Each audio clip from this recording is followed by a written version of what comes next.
नमस्कार, सगरमाथा प्राइम समाचारमा स्वागत छ। म प्रसन्न ढुङ्गाना। नमस्कार, म कविता बंगाल। सबैभन्दा पहिले मुख्य समाचार। माओवादी समर्थन रहेसम्म विश्वासको मत लिन नपर्ने सरकार पक्षीय भनाई। सत्तारूढ दल विभाजन भएकाले विश्वासको मत लिन पर्ने कांग्रेसको दावी। काठमाडौँ उपत्यका प्रवेश गर्न अनिवार्य एन्टिजेन परीक्षण गर्नुपर्ने, हरेक नाकामा हेल्थ डेस्क राख्ने कोभिड-19 सङ्कट व्यवस्थापन समिति काठमाडौँको निर्णय। पेट्रोलियम पदार्थको मूल्यवृद्धिको विरोधमा अनेरा सब्यूद्वारा आयल निगमको केन्द्रीय कार्यालय घेराउ। मूल्यवृद्धि फिर्ता लिन माग। भारतमा कोरोना संक्रमण दर तीव्र बन्यो। पछिल्लो 24 घण्टामा थप 1,03,000 बढीमा कोरोना भाइरस संक्रमण पुष्टि। र ललितपुर मेयर कप महिला 2020 क्रिकेट अन्तर्गत आजको खेलमा प्रदेश 1 को पहिलो जित। लुम्बिनी प्रदेशमाथि 10 विकेटले पराजित।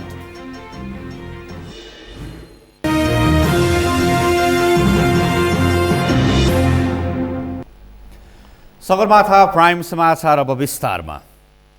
सरकारले विश्वासको मत लिन पर्ने विषयमा संसदमा आवाज उठिरहेका बेला सरकारले भने माओवादी केन्द्रको समर्थन रहेसम्म विश्वासको मत लिन नपर्ने बताएको छ। संसदको आजको बैठकमा समेत कांग्रेसले सरकार सञ्चालन गरिरहेको दल विभाजन भएको भन्दै विश्वासको मत लिन पर्ने बताए पनि सरकारले भने सरकार अहिले बहुमतमा रहेको बताएको हो। अमृतराज काफ्लेको रिपोर्ट। कि माओवादी केन्द्रका प्रमुख सचेतक देव गुरुङले सरकार संविधानको धारा 76 को 1 अनुसार गठन भएको तर त्यस बेलाको दल नेकपा विभाजन भएर एमाले र माओवादी बनेको अवस्थामा सरकारले विश्वासको मत लिनुपर्ने तर्क अघि सारेका थिए। प्रतिनिधि सभाको सोमबारको बैठकमा समेत सरकारले विश्वासको मत लिनुपर्ने विषयले प्रवेश पाएको छ। सोमबारको बैठकमा कांग्रेस सांसद देवेन्द्र राज कणेलले जनमत छ भनेर देखाउन सरकारलाई चुनौती दिएका हुन्। हामी नेकपालाई देखेका थियौं विश्वास मत लिएको, तर एमालेलाई होइन। र यदि प्रस्तुतमा भन्ने हो भने संविधानमा हेरे हुन्छ धारा 100 मा प्रधानमन्त्रीले प्रतिनिधित्व गर्ने दल विभाजित भएमा वा सरकारमा सहभागी दलले आफ्नो समर्थन फिर्ता लिएमा 30 दिनभित्र प्रधानमन्त्रीले विश्वासको मतका लागि प्रतिनिधि सभा समक्ष प्रस्ताव राख्नुपर्छ। र आजै 30 दिन हुँदैछ। म प्रश्न गर्न चाहन्छु, दल जब विभाजित भयो, अब यहाँ एमालेले हिजो समर्थन लिएको होइन, विश्वासको मत लिएको होइन। हामी अहिले यो अवस्थामा एमालेलाई चिन्दैनौँ। त्यसकारण चाहिँ मेरो आग्रह छ, अलिकति पनि उहाँमा मेरो पछाडि जनमत छ, मेरो पछाडि यहाँ संसदीय दलको या यो सदनमा रहेका दलहरूको समर्थन छ भने विश्वास मत लिने कि नलिने, उहाँ चाहिँ पेन्सन पाउने। तर एमाले सांसद गोकुल बास्कोटाले भने सरकारलाई दिएको समर्थन माओवादी केन्द्रले फिर्ता नलिएसम्म सरकार काम चलाउ नबनेको दावी गरे। उनले माओवादी केन्द्रलाई सरकारलाई दिएको समर्थन फिर्ता लिन चुनौती समेत दिएका छन्। विश्वासको मत प्रधानमन्त्री केपी ओलीलाई कसले दिएको हो? हिजो फिर्ता लिनुहोस्, अर्को विषय सुरुवात हुन्छ होला नि त। बन्दी बनाएर हामी जान सक्दैनौँ। त्यसैले मेरो अनुरोध के हो भने आफै अड्काउने, आफै पड्काउने त्यो काम नगरौँ। के गर्ने हो त्यो आफू गर्नुहोस्। राजनीतिको मैदान खुल्ला छ। विचारहरू, दृष्टिकोणहरू, मुद्दाहरू लिएर जनताका बीचमा जान सबै स्वतन्त्र छन्। यो हुन्छ। प्रतिगमन भयो। प्रतिगमन के भयो? जनताको बीचमा जानु प्रतिगमन हुन्छ भने। एमाले प्रवक्ता तथा परराष्ट्र मन्त्री प्रदीप गेवालीले सरकारको जग हेर्न सुझाव दिए। उनले अहिलेको अवस्थामा सरकारले विश्वास मत लिनु नपर्ने दावी समेत गरे। सरकार पहिला एउटै दलको रहेको तर सर्वोच्च अदालतको फैसलापछि 2 दलको बनेको अवस्थामा माओवादी केन्द्रले सरकारलाई दिएको समर्थन फिर्ता नलिएसम्म सरकारले विश्वासको मत लिन नपर्ने उनको भनाइ छ। 75 साल फागुन 3 गते सम्माननीय प्रधानमन्त्री केपी शर्मा ओलीको नेतृत्वमा सरकार बन्यो 76(2) अनुसार। त्यसलाई नेकपा माओवादी केन्द्रले समर्थन गरेको थियो र त्यो 76(2) को सरकारलाई 2075 साल फागुन 27 गते त्यो सरकारले यो सदनमा विश्वासको मत लियो त्यही विश्वासको मतमा विपक्षमा उभिएको हुनाले नै नेपाली कांग्रेस अहिले पनि प्रतिपक्ष दलको रूपमा छ। सदनका त्यसबाहेकका अधिकांश दलहरूले समर्थन गर्नुभएको थियो। यो तथ्य सदनमा राम्रोसँग रहिरहनुपर्छ।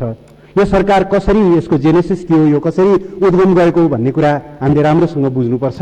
नेकपाले विश्वासको मत लिने किन परेन भने त्यो त स्वतः 76-1 को बहुमतको सरकार थियो, त्यसले लिनुपर्ने आवश्यक भएन। नेकपा एमालेको सरकार जसलाई नेकपा माओवादी केन्द्रले समर्थन गरेको थियो त्यसले विश्वासको मत लिएको 76-2 को सरकार हो भन्ने तथ्यलाई स्मरण गराउँदै सरकार संविधान सम्मत ढङ्गले नै चलिरहेको छ। सरकार हटाउनका लागि पनि संविधानले बाटो प्रष्ट देखाइदिएको छ। त्यसबाट अन्यथा बाटो भन्दा संविधानले जुन बाटो हिँड्न भनेको छ त्यही बाटोमा हिँड्नु वाञ्छनीय हुन्छ। परराष्ट्र मन्त्री गेवालीले राष्ट्रपति विद्यादेवी भण्डारीको बङ्गलादेश भ्रमणबारे संसदलाई जानकारी गराएका छन्। त्यसबाहेक भारतले एकतर्फी रूपमा बनाएको महाकाली नदीको पर्खालका विषयमा अध्ययनका लागि नेपाल र भारतको संयुक्त टोलीले अध्ययन गर्ने उनले जानकारी दिए। उनले म्यानमारमा भइरहेको राजनीतिक घटनाक्रमलाई नजिकबाट हेरिरहेको र गहिरो चासो समेत रहेको जानकारी गराएका छन्। प्रतिनिधि सभाको सोमबारको बैठकमा संसदका 2वटा समितिले आफ्नो प्रतिवेदन समेत पेश गरेका छन्। अर्को बैठक भने आगामी 26 गतेका लागि बोलाइएको छ।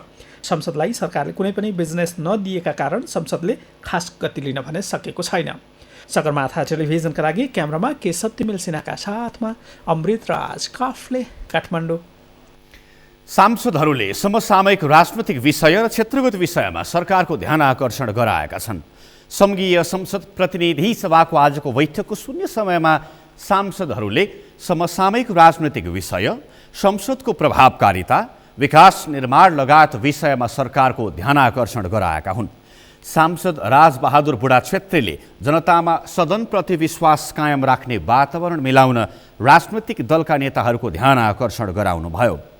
सांसद रङ्गमती शाहीले संविधान विपरीत संवैधानिक परिषद सम्बन्धी अध्यादेश ल्याएका प्रधानमन्त्रीले महिला हिंसाका विधेयकहरू ल्याउन दिएनन् भनेर ढाँटेको आरोप लगाउनुभयो। सांसद मोहन प्रसाद पाण्डेले सिद्धार्थ राजमार्ग अन्तर्गत पोखरादेखि बुटवलसम्मको सडक खण्ड मर्मत तथा स्तरोन्नतिका लागि सरकारको ध्यान आकर्षण गराउनुभयो। योगेश कुमार भट्टराईले ताप्लेजुङ दोभानका आगलागी पीडितलाई तत्काल आवास र दैनिक आवश्यकताका भूकम्प पीडित सरहको राहत सहयोग उपलब्ध गराउन सरकारको ध्यान आकर्षण गराउनुभयो। सांसद महेश बस्नेतले नेकपा माओवादी केन्द्रका अध्यक्ष पुष्पकमल दाहाललाई व्यङ्ग्य गर्नुभयो।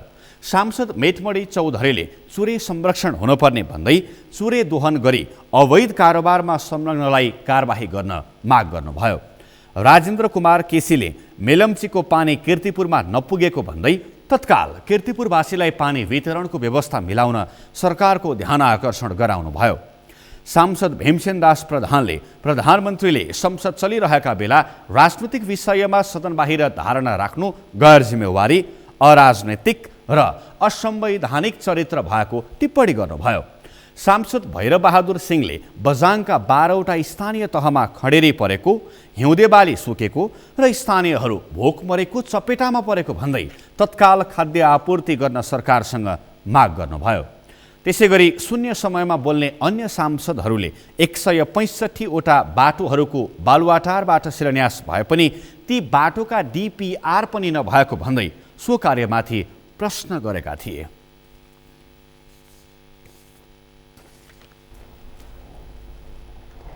सरकारले आगामी जेठ र असारमा कोभिड संक्रमणको दर उच्च बिन्दुमा पुग्न सक्ने भन्दै स्वास्थ्य मापदण्डलाई पालना गर्न सबैलाई आग्रह गरेको छ। प्रतिनिधि सभाको आजको बैठकमा सरकारका तर्फबाट कोभिड नियन्त्रणका लागि भएका पहल कदमीबारे जानकारी दिँदै स्वास्थ्य तथा जनसङ्ख्या मन्त्री हृदय त्रिपाठीले स्वास्थ्य मापदण्डलाई कडाइका साथ पालना गर्न आग्रह गर्नुभएको हो। पछिल्लो समय कोभिड संक्रमितहरू बढ्दै गएको र छिमेकी भारतमा पनि बढ्दो दरमा रहेकाले स्वास्थ्य मापदण्डलाई कडाइका साथ पालना नगरे जेठ असारमा पुनः उच्च दरमा पुग्न सक्ने बताउनुभयो। लकडाउनको विषयमा भर्सक नहोस् भनेर मैले भनेकै हो र म यसमा मेरो पुरै प्रयास के रहन्छ भने लकडाउन समग्र अर्थतन्त्रलाई जुन प्रभावित पार्ने रहेछ, एकचोटि हाम्रो लकडाउनले अर्थतन्त्रलाई धेरै प्रभावित गरिसकेको छ। त्यसको आकलन आउन मन लाग्छ आगामी बजेटको क्रममा माननीय अर्थमन्त्रीजीले प्रस्तुत गर्नुहुनेछ लकडाउनले गरेको प्रभाव हाम्रो अर्थतन्त्रमा पारेको प्रभाव, सामाजिक जीवनमा पारेको प्रभाव त्यो आउनु बाँकी छ। तर हाम्रो प्रयास र सरकारको प्रयास के छ भने त्यो अवस्था आउनु नदिउँ। त्योभन्दा अगाडिका सम्पूर्ण प्रभावकारी मेजरहरू जति हुन्छ त्यसलाई प्रयोग गरेर लकडाउनसम्म जाने अवस्थामा नपुर्याउँ भनेर मन्त्री त्रिपाठीले दिनुभएको जानकारी अनुसार चैत्र 22 गतेसम्म 22,85,000 भन्दा बढीको नमुना परीक्षण गरिएको छ। 2,77,000 भन्दा बढी संक्रमितको पहिचान र उपचार गरिएको छ। पहिचान भएका संक्रमित मध्ये 98% निको भइसकेका छन्। 3,032 जनाले कोभिडका कारण ज्यान गुमाएका छन्। नेपालमा कोभिडका कारण मृत्यु हुनेको दर 1.1% मात्रै रहेको छ। कार्तिकमा संक्रमणको दर उच्च रहेको थियो। आज 3 बजेसम्म 4,536 जनाको नमुना परीक्षणमा 267 जनामा कोभिड पोजिटिभ देखिएको जानकारी पनि उहाँले दिनुभयो। उहाँले पछिल्लो परिणामले बिस्तारै पोजिटिभ केसहरू बढ्दै गएको सङ्केत गरेको बताउनुभयो। उहाँले असारभित्र 60 लाख मानिसहरूलाई कोभिड-19 विरुद्धको खोप लगाउन प्रयासरत रहेको पनि बताउनुभयो। उहाँले पहिलो खोप लगाएकाहरूको दोस्रो डोज सुरक्षित रहेकाले प्रचारका पछाडि नलागी विश्वस्त हुन आग्रह गर्नुभयो। विरुद्धको खोपको विकास र उत्पादनले नयाँ आशाको किरण जगाएको छ। हालसम्म विश्वमा 81 प्रकारका खोपहरू विकसित गरिएका छन्, जसमा 12वटा खोपले प्रचलनमा छ, जसमध्ये विश्व स्वास्थ्य संगठनले 3वटा खोपलाई अनुमति प्रदान गरेको छ र नेपाल सरकारले 2वटा खोपलाई पूर्ण र 1वटा खोपलाई आंशिक अर्थात् निश्चित प्रयोजनको लागि मात्रै अनुमति प्रदान गरेको अवस्था छ। कोभिड-19 रोकथाम तथा नियन्त्रणका लागि स्वास्थ्य तथा जनसङ्ख्या मन्त्रालय मार्फत अहिलेसम्म 5 अरब 17 करोड 72 लाख 83 हजार रुपियाँ खर्च भएको पनि उहाँले जानकारी दिनुभयो।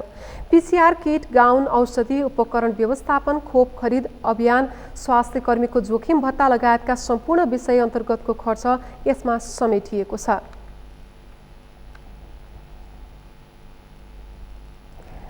काठमाडौँ उपत्यका प्रवेश गर्न अनिवार्य एन्टिजेन परीक्षण गर्नुपर्ने भएको छ। काठमाडौँ जिल्ला कोभिड-19 सङ्कट व्यवस्थापन समितिको आज बसेको बैठकले सम्बन्धित नगरपालिका मार्फत काठमाडौँ प्रवेश गर्ने नाकामा स्वास्थ्य जाँच गरी एन्टिजेन परीक्षण गर्ने व्यवस्था गर्ने निर्णय गरेको हो।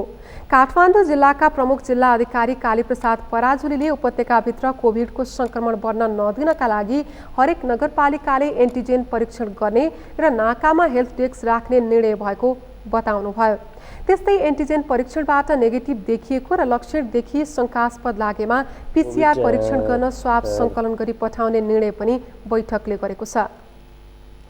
भ्याक्सिनलाई चाहिँ अझ बढाउने भन्ने कुराहरू भएको छ र अब टेलिफोन तथा मोबाइल बज्ने रिङटोनमा कोभिड चाहिँ अब सङ्क्रमण दर बढ्न नदिनको निम्ति जिङ्गलहरू प्रवाह गर्ने भन्ने कुराहरू नि भएको छ र अब आजदेखि नेपाल प्रहरीले हाम्रो चाहिँ ठाउँ ठाउँमा हेल्प डेस्क राखेर अनुगमन गर्ने, मास्क नलगाउनेलाई चाहिँ लगाउने र मास्कहरू वितरण गर्ने, सार्वजनिक यातायातमा पनि अनुगमन गरेर अनिवार्य रूपमा मास्क लगाउनलाई चाहिँ अभिप्रेरित गर्ने कुराहरू नै भएको छ।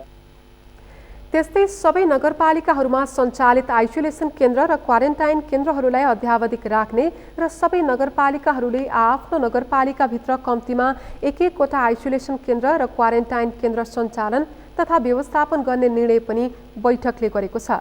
त्यस्तै विद्यालयहरूमा चेतनामूलक कार्यक्रम सञ्चालन गर्ने, विद्यार्थीहरूलाई मास्क लगाउनेदेखि कक्षा कोठालाई व्यवस्थित गर्ने कार्य शिक्षा कार्यालय मार्फत गर्ने निर्णय पनि भएको पराजुलीले बताउनुभयो। स्वास्थ्य मापदण्ड पूर्ण पालना गराउने सम्बन्धमा स्वास्थ्य कार्यालय सबै नगरपालिका सुरक्षा निकायले प्रचार प्रसारमा जोड दिँदै अनुगमन गरी मापदण्ड पालना नगर्ने गरेको पाइए दण्ड जरिवाना गर्ने निर्णय पनि बैठकले गरेको प्रमुख जिल्ला अधिकारी पराजुलीले बताउनुभयो। कोभिड-19 का संक्रमितहरूको केस इन्भेस्टिगेसन र कन्ट्याक्ट ट्रेसिङ गर्ने व्यवस्था स्थानीय तह मार्फत गर्ने निर्णय पनि बैठकले गरेको छ। चीन सरकारबाट प्राप्त कोभिड-19 विरुद्धको खोपलाई कोभिड-19 खोप अभियान अन्तर्गत मिति 2077 चैत्र 25 देखि 18 वर्ष उमेरदेखि 59 वर्ष उमेर समूहका चीनमा अध्ययन गर्ने विद्यार्थी चिनिया सामग्रीको नेपाली व्यापारी, अत्यावश्यक सेवामा काम गर्ने व्यक्ति, होटल, ट्रेकिङ, विज्ञापन, इन्टरनेट, औषधि व्यापार र त्यसका प्रतिनिधि प्राध्यापकहरू र काठमाडौँ जिल्लाभित्रका विद्यालयहरूका कार्यरत शिक्षक शिक्षिका लगायतका अन्य कर्मचारीहरूलाई लगाउन सरकारवाला निकायहरूले आपसमा समन्वय गर्ने निर्णय पनि बैठकले गरेको छ। त्यस्तै आजैदेखि लागू हुने गरी नेपाल प्रहरीले ठाउँ ठाउँमा हेल्थ डेस्क राखेर अनुगमन गर्ने, मास्क नलगाउनेलाई लगाउने र मास्कहरू वितरण गर्ने, सार्वजनिक यातायातमा पनि अनुगमन गरेर अनिवार्य रूपमा मास्क लगाउनलाई अभिप्रेरित गर्ने निर्णय पनि बैठकले गरेको प्रमुख जिल्ला अधिकारी पराजुलीले बताउनुभयो।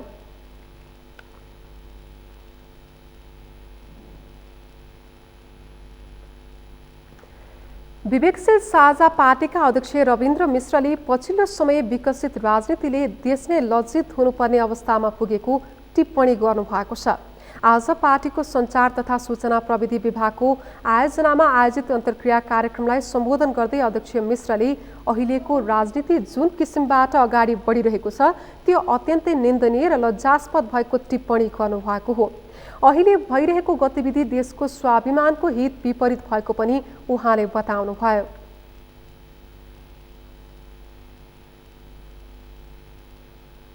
त्यो अत्यन्त निन्दनीय छ, त्यो अत्यन्त लज्जास्पद छ, त्यो देशको स्वाभिमानको हित विपरीत छ, त्यो राष्ट्र हित विपरीत छ। हामीले भन्छौं हामी संविधानवादी पार्टी, कि त भनौं यो देशको संविधान ठीक छैन, यो देशको संविधान लोकतान्त्रिक छैन भनौं, होइन यो देशको संविधान लोकतान्त्रिक छ भने त्यसमा भएका अपर्याप्तताहरू पूर्ति गर्ने अधिकार पनि संविधानले दिएको छ र संसदमा नयाँ सरकार कसरी बन्छ भन्ने पनि संविधानले तय गरेको छ। संविधानले तय गरे अनुरूप सुसंस्कृत रूपमा देशको सरकार परिवर्तन हुनुपर्छ भन्नेमा आफ्नो पार्टी दृढ रहेको पनि उहाँले बताउनुभयो। अहिले भइरहेका गतिविधिहरू संविधान विपरीत भइरहेको बताउँदै अध्यक्ष मिश्रले दलहरूले संविधानको सम्मान गर्न सक्नुपर्ने बताउनुभयो। उहाँले आफ्नो दलले देशभरका नागरिकको सामाजिक जीवनको अधिकार, मर्यादाको अधिकार, शिक्षा, स्वास्थ्यको अधिकार सुनिश्चित गर्न चाहेको पनि प्रश्न पार्नुभयो। यी विषयहरू सुनिश्चित नहुँदासम्म नेपालको राजनीति अस्थिर रहने पनि बताउनुभयो। समाचारमा पालो भएको छ विश्रामको। विश्रामपछि पेट्रोलियम पदार्थको मूल्य वृद्धिको विरोधमा अनिराश्रु व्यूहद्वारा आयल निगमको केन्द्रीय कार्यालय घेराउ, मूल्य वृद्धि फिर्ता लिन माग। भारतमा कोरोना संक्रमण दर तीव्र बन्यो, पछिल्लो 24 घण्टामा थप 1,03,000 बढीमा कोरोना भाइरस संक्रमण पुष्टि। र ललितपुर मेयर कप महिला 2020 क्रिकेट अन्तर्गत आजको खेलमा प्रदेश 1 को पहिलो जित, लुम्बिनी प्रदेशमाथि 10 विकेटले पराजय।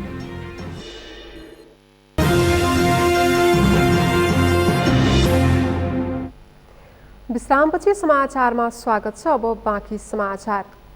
नेपाल आयल निगमले 1 महिना नबित्दै दोस्रो पटक पेट्रोलियम पदार्थको मूल्य बढाएको छ। आइतबार मध्य रातिदेखि लागू भएको समायोजित मूल्य अनुसार पेट्रोल प्रति लिटर 120 रुपियाँ पुगेको छ भने डिजेल र मट्टीतेल 103 रुपियाँ पुगेको छ।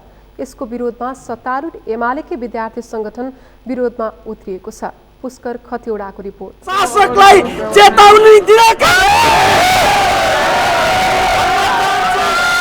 आयल निगमले एकै महिना 7 चोटि पेट्रोलियम पदार्थको मूल्य वृद्धि गरेको छ। हामीलाई दुःखका साथ भन्न मन छ कि आयल निगममा बसेर यहाँको मुनाफा बाँड्ने कर्मचारी र यहाँको प्रमुख आज नेपालको निरङ्कुश शासकलाई पनि यहाँबाट कतै भ्रष्टाचारको रकम दिएको त छैन। यो दृश्य हो काठमाडौँको बबरमहल स्थित आयल निगम कार्यालय परिसरको। निगमले आइतबार मध्यरातिदेखि पेट्रोलियम पदार्थको मूल्य बढाएसँगै यसको विरोधमा सत्तारूढ एमालेकै विद्यार्थी संगठन अखिल नेपाल राष्ट्रिय स्वतन्त्र विद्यार्थी युनियन अनेरा सोभ्यू नेपाल समूह विरोधमा उत्रियो।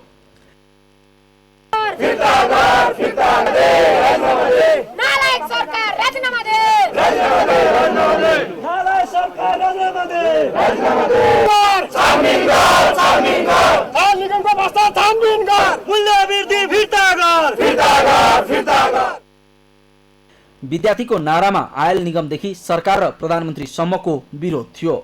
यति मात्र होइन, नाराबाजीका क्रममा सम्बोधन गर्दै अनेरा सोभिउ नेपाल समूहका अध्यक्ष सुदेश पराजुलीले आइतबारको मूल्यवृद्धि 72 घण्टाभित्र फिर्ता नलिए कठोर रूपमा प्रस्तुत हुने चेतावनी दिए।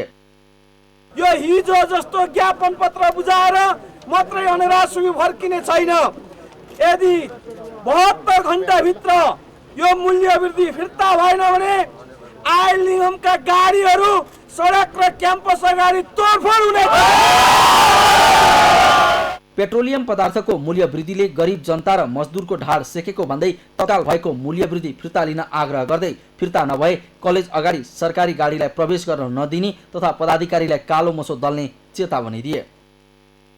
आयल निगमको गाडी मात्रै होइन, आपूर्ति मन्त्रीको वरिपरि रहने र आपूर्ति मन्त्रीलाई भ्रष्टाचारको दुनो गाई बनाउने आयल निगमलाई जोड्ने ती संयन्त्रका विरुद्धमा कालो मोसो पनि हामीले प्रत्येक क्याम्पस अगाडि हामी निरन्तर आन्दोलन गर्नेछौँ र सरकारी गाडीहरू अब हामी क्याम्पस वरिपरि गुड्न दिने छैनौँ। निगमको मुख्यद्वारमा नाराबाजी गरेका विद्यार्थी नेताले निगमका कार्यकारी निर्देशक सुरेन्द्र कुमार पौडेललाई ज्ञापन पत्र बुझाउँदै मूल्य घटाउन आग्रह गरेका थिए। विद्यार्थीको ज्ञापन पत्र बुझ्दै पौडेलले विद्यार्थी नेतालाई मूल्य वृद्धि हुनुको कारण बुझाएका थिए। जम्मा 2 पल्ट 2 रुपियाँको दरले मूल्य बढेको यो चाहिँ अब हामी आफू त केही उत्पादन गर्दैनौँ, यो सबै विदेशीबाट आउने हो र यो तेलको मूल्य भनेको विषय चाहिँ के हो भने हाम्रो स्रोतमा लागत बढेपछि हामीले अटोमेटिकली बढाउने, व्यापारमा सबैमा त्यही त हो नि। हेर्नुहोस्, cost of production, cost of sales बढेपछि मूल्य बढ्ने हो। हामीले भारत सरकारको कम्पनी इन्डियन ओइलबाट हामीले किन्ने गर्दछौँ। इन्डियन आइलबाट हामीले तेल किन्दाखेरि चाहिँ हाम्रो एग्रिमेन्टमा के छ भने महिनाको 2 पल्ट प्राइसिङ पाउने छ। उहाँहरूको हेर्नु पनि उहाँले डेली प्राइस घटबड गर्नुहुन्छ, तर हामीले चाहिँ के भने 15 दिनको हामीले हेजिङ गरेका छौँ।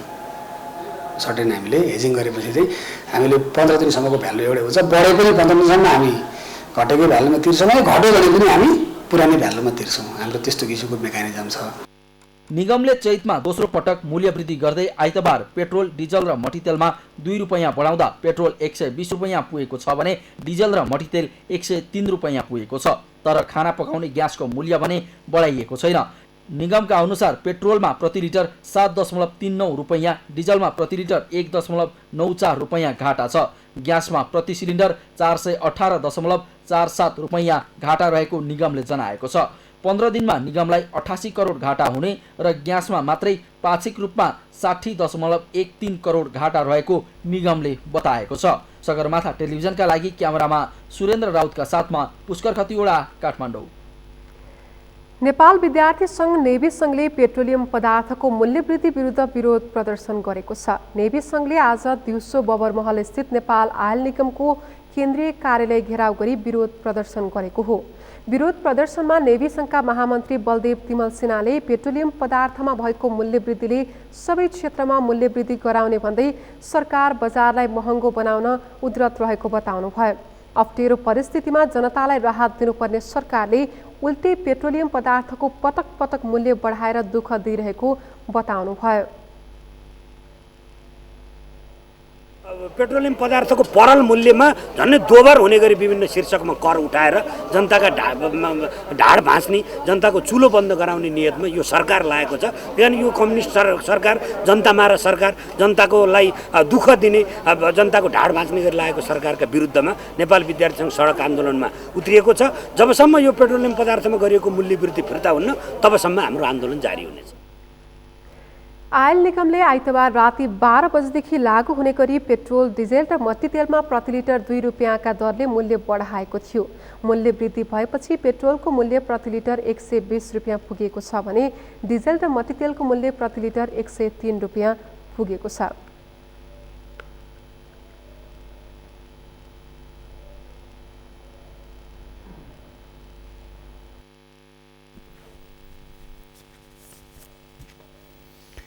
बेलायती सेनाका भूतपूर्व सैनिकहरूले फेरि आन्दोलन गर्ने भएका छन्।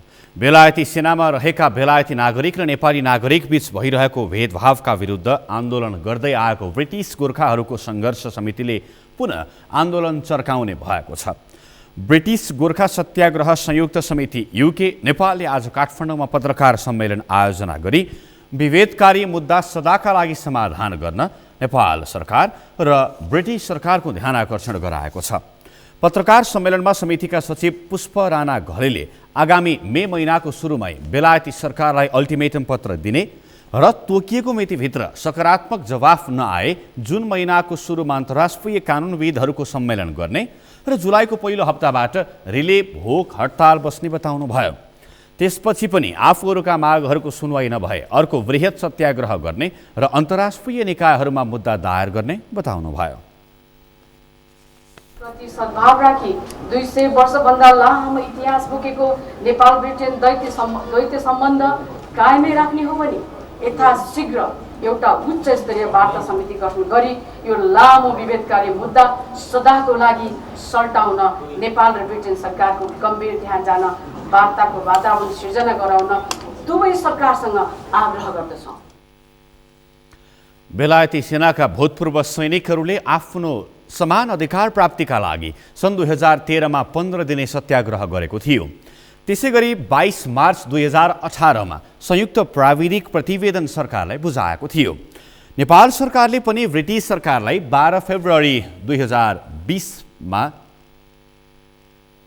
वार्ता गर्न पत्र पठाएको थियो, तर ब्रिटिस सरकारले कुनै सकारात्मक कदम नचालेकाले आफूहरू फेरि आन्दोलित हुन बाध्य भएको भूतपूर्व गोर्खा सैनिकहरूले बताएका छन्। उनीहरूले अग्रपङ्क्तिमा रहेर ब्रिटिस स्वार्थका लागि जीवन बलिदान दिने गोर्खा सैनिकमाथिको विभेदपूर्ण व्यवहार खेदजनक भएको समेत बताएका छन्। नेपाल स्थित पाकिस्तानी दूतावासले नेपाली विद्यार्थीहरूलाई छात्रवृत्ति हस्तान्तरण गरेको छ। दूतावासले आज एक कार्यक्रमको आयोजना गरी 550 जना विद्यार्थीहरूलाई छात्रवृत्ति हस्तान्तरण गरेको हो। नेपालका सरकारी विद्यालयमा अध्ययन गरिरहेका जेहेन्दार विद्यार्थीहरूलाई प्रति विद्यार्थी 10,000 रुपैयाँका दरले छात्रवृत्ति हस्तान्तरण गरिएको छ। विद्यार्थीको पढाइमा सघाउ पुगोस् भनेर दूतावासले हरेक वर्ष छात्रवृत्ति दिँदै आएको छ। कार्यक्रममा राजदूत सैयद हैदर शाहले छात्रवृत्ति सहयोग जस्तो कार्यक्रमले नेपाल र पाकिस्तानी सरकारको सम्बन्ध जनताको तहमा पुग्ने विश्वास लिएको बताउनुभयो।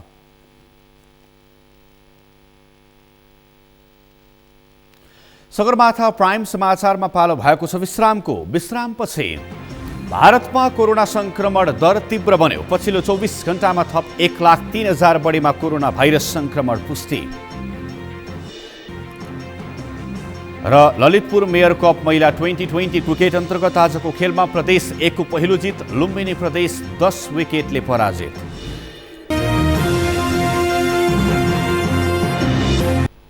अब पालो अर्थ समाचारको।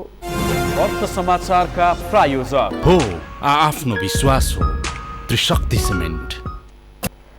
नेपाल आयल निगमले फेरि इन्धनको मूल्य बढाएको छ। भारतीय आयल निगमले पठाएको नयाँ मूल्य सूची अनुसार निगमले आइतबार राति 12 बजेदेखि लागू हुने गरी इन्धनको मूल्य बढाएको हो। स्वचालित मूल्य प्रणाली कार्यान्वयन गर्दा पेट्रोल, डिजेल र मट्टीतेलमा प्रति लिटर 2 रुपियाँ बढाउनु परेको निगमले जनाएको छ। अब पेट्रोलको प्रति लिटर मूल्य 120 रुपियाँ र डिजेल मट्टीतेलको 103 रुपियाँ कायम भएको छ। खाना पकाउने ग्यास तथा हवाई इन्धनको बिक्री मूल्य भने हाललाई यथावत नै राखिएको निगमले जनाएको छ। पछिल्ला दिनहरूमा अन्तर्राष्ट्रिय बजारमा पेट्रोलियम पदार्थको मूल्य स्थिर भए तापनि मासिक नोक्सानी अत्याधिक रहेको निगमले बताएको छ। मूल्य समायोजनपछि पनि निगमलाई पेट्रोलमा प्रति लिटर 7.39 रुपियाँ, डिजलमा प्रति लिटर 1.94 रुपियाँ घाटा छ। ग्यासमा प्रति सिलिन्डर 418.47 रुपियाँ घाटा रहेको निगमले जनाएको छ। 15 दिनमा निगमलाई 88 करोड घाटा हुने र ग्यासमा मात्रै पाक्षिक रूपमा 60.13 करोड घाटा रहेको निगमले बताएको छ। गत चैत 3 गते पनि निगमले मूल्य बढाएको थियो। समाचारको अन्त्यमा मुख्य समाचार फेरि एकपटक। माओवादी समर्थन रहेसम्म विश्वासको मत लिन नपर्ने सरकार पक्षीय भनाई। सत्तारूढ दल विभाजन भएकाले विश्वासको मत लिन पर्ने कांग्रेसको दावी। काठमाडौँ उपत्यका प्रवेश गर्न अनिवार्य एन्टिजेन परीक्षण गर्नुपर्ने, हरेक नाकामा हेल्थ डेस्क राख्ने कोभिड-19 सङ्कट व्यवस्थापन समिति काठमाडौँको निर्णय। पेट्रोलियम पदार्थको मूल्य वृद्धिको विरोधमा अनि राष्ट्रव्यूहद्वारा आयल निगमको केन्द्रीय कार्यालय घेराउ। मूल्यवृद्धि फिर्ता लिन माग। भारतमा कोरोना संक्रमण दर तीव्र बन्यो। पछिल्लो 24 घण्टामा थप 1,03,000 बढीमा कोरोना भाइरस संक्रमण पुष्टि। र ललितपुर मेयर कप महिला 2020 क्रिकेट अन्तर्गत आजको खेलमा प्रदेश 1 को पहिलो जित, लुम्बिनी प्रदेश 10 विकेटले पराजित। हवस् त सगरमाथा समाचार अहिलेलाई सकियो। तपाईँ समाचार बुलेटिनका साथै सगरमाथा टेलिभिजनका सम्पूर्ण कार्यक्रम www.sagarmatha.tv मा पनि पढ्न र हेर्न सक्नुहुनेछ। साथै युट्युबमा youtube.com/sagarmatha TV नेपालमा हेर्न सक्नुहुनेछ। तपाईँ हामीलाई फेसबुकमा पनि facebook.com/stv नेपालमा फलो गर्न सक्नुहुनेछ। समाचारको शिखर, नेपालको गौरव, नेपालको पहिलो न्युज च्यानल सगरमाथा टेलिभिजन हेर्दै गर्नुहोला। नमस्कार। नमस्कार।